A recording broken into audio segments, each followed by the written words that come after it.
You've come to beg on the door. Forgive me, Delilah, I just couldn't take anymore.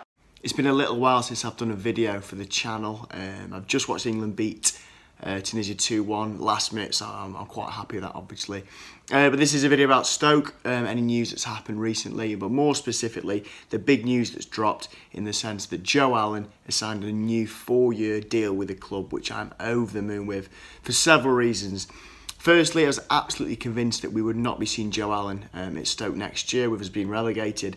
And the club have really pulled it off, and you've got to take your hats off to Joe Allen specifically. For any criticism that he does get, you have to appreciate the work ethic and admit that he certainly has got Premiership quality, and I didn't think he would have stuck around, to be very blunt. And I think it's going to really elevate his status with the club, with the fans, and it's just such a big step, and it's given me the first real kind of glimmer of hope that we can make an instant return, because other players will see this and think, well, if Joe Allen's willing to stick about, he must have faith in the club, the board, the manager, his teammates, that Stoke City is a club that can make an instant return to the top flight.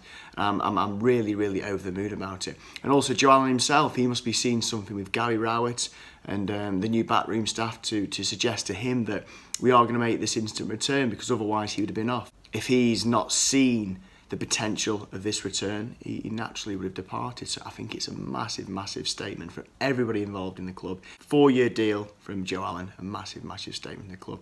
Other news, another little mini rumour circulating that we were going to go back in for Dwight Gale, a rumoured 10 million bid, which I think Gale would be a great buy. Last time he was in the division in Newcastle, he scored a load of goals, and if we could get him, I'd like to think he could replicate that return. And one other little piece of information is that for those that care, those that fancy popping down, we're going to be playing Walsall in a pre-season friendly on the 14th of July. So a reasonably local game for those that don't fancy the bizarre choice of watching us play at home to Wolves, which I don't think many fans do. So there you go, very short and sweet. I'm going to watch the highlights from the England game again now. A few months to go, and the fixtures, of course, are out late this week, which I'm anticipating with a little bit of dread, because I fear that's when it's going to really hit home that we did get relegated, when we pull out Rotherham away for the first game of the season.